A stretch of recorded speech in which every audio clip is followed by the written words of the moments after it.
उनकी माताजी भी शहाबुद्दीन के सहयोग से ही मुख्यमंत्री बनी थी। ये बिहार की जनता देखा था। राजनीति की अर्थी यात्रा निकालने की जनता ने पिछले लोकसभा चुनाव में कर दिया है और यही परिणाम 9 के लोकसभा में बिहार की जनता ने दी थी। और जब 10 में विधानसभा का चुनाव हुआ था तो सीधे लालू यादव थे, तेजस्वी नहीं, अपराधी पृष्ठभूमि के लोगों के सहयोग से चाह रहे हैं कि सत्ता पर काबिज हो। नमस्कार, आप देख रहे हैं इम्पैक्ट लाइव और मैं हूं आपके साथ निधि सिंह। देखिए, इस वक्त बिहार के राजनीतिक गलियारे में बिहार विधानसभा चुनाव को लेकर हर एक पार्टी अपने हाथ मजबूत करने के लिए पूरी तरह मुस्तैद में है। आपको बता दें, आज आरजेडी में हिना साहब और उनके बेटे सम्मिलित हुए, तो वहीं तेजस्वी यादव का कहना है कि हिना साहब के आने से आरजेडी का हाथ मजबूत हो गया है। क्या कुछ बयान है, इस पर हम बात सीधे तौर पर करते हैं। हम मौजूद हैं इस वक्त बीजेपी कार्यालय में। हम बात करने के लिए बीजेपी के स्पोक पर्सन डॉक्टर रामनाथ सागर जी मौजूद हैं, उनसे ही बात करेंगे। सर, कैसे देखते हैं, हिना साहब आरजेडी में सम्मिलित हो गई, तेजस्वी यादव के सीधे तौर पे कहना है कि हिना साहब के आने से हमारी पार्टी बहुत मजबूत हो गया, इस बार बिहार विधानसभा पूरे जीतने का लक्ष्य रख रहे हैं। उनकी माताजी भी शहाबुद्दीन के सहयोग से ही मुख्यमंत्री बनी थी।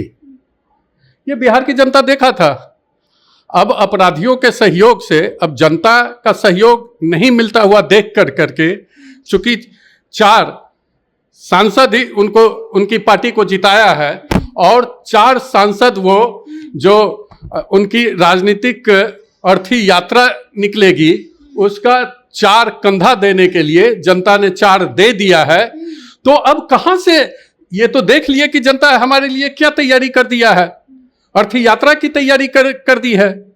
राजनीति की अर्थी यात्रा निकालने की जनता ने पिछले लोकसभा चुनाव में कर दिया है और यही परिणाम 9 के लोकसभा में बिहार की जनता ने दी थी। और जब 10 में विधानसभा का चुनाव हुआ था तो सीधे लालू यादव थे, तेजस्वी नहीं, लालू यादव थे और लालू यादव को जनता ने 22 पर ला करके पटक दिया था और नेता विरोधी दल का भी मान्यता नहीं देने दिया था जनता ने। तो वही अब ये देख रहे हैं कि 25 में वही हश्र होने जा रहा है। इसलिए उस पृष्ठभूमि वाले लोगों के सहयोग से अब तो जनता का सहयोग मिलना नहीं है, अब अपराधी पृष्ठभूमि के लोगों के सहयोग से चाह रहे हैं कि सत्ता पर काबिज हो।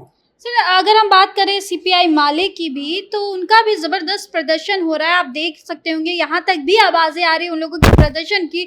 उनका साफ तौर पर चीख कर इस भरी मैदान में कह रहे हैं कि इस बार नीतीश कुमार को कान पकड़ के 2025 में बाहर करने की बात कह रहे हैं। इस तरह की भाषा का वो इस्तेमाल करें, नीतीश कुमार को कान पकड़ के उखाड़ फेंकने की बात कह रहे हैं। कैसे देखते हैं इस चीज को? अच्छा, पहले लालू जी जो उनकी पार्टी को मुर्कटवा पार्टी कहते थे, अब पहले उनका नहीं इलाज करें कि जो मुर्कटवा कह करके उस पार्टी को संबोधित करते थे, तब कान पकड़ने की बात सोचें। उनको तो लालू जी मुर्कटवा पार्टी कह करके उनके दल को संबोधित करते थे। अब उनसे हिसाब किताब कर लें, लालू यादव से। हाँ, लालू यादव का बयान आता था, मुर्कटवा पार्टी कहते थे माले को। लेकिन अब तो साथ हो गए हैं ना। अरे अब साथ हो गए हैं तो वो जो स्टेटमेंट है वो कहीं खत्म होने वाली बात होती है क्या? बानी और तीर जो एक बार निकल चुकी होती है वो रहता ही रहता है। तो इस हिसाब से तो नीतीश कुमार भी एक बार वाणी में बोले थे कि कुछ भी हो जाएगा, मिट्टी में मिल जाएंगे लेकिन हम बीजेपी में नहीं जाएंगे, लेकिन वो भी अपनी बानी बदल कर पलटी मार कर आ ही गए ना। हाँ, बानी बदलने का बात नहीं है, उस समय लगा होगा हमसे दूरी बनाने का, उनको महसूस हुआ होगा, दूरी बनाए थे। फिर उनको लगा कि नहीं, जनता नहीं चाहती है कि भाजपा और जदयू के बीच दूरी बने, और जनता ने दिखा दिया कि जो जनता का चॉइस है वो जदयू और भाजपा का गठबंधन का चॉइस है। इसलिए उस चीज को महसूस किए नीतीश जी।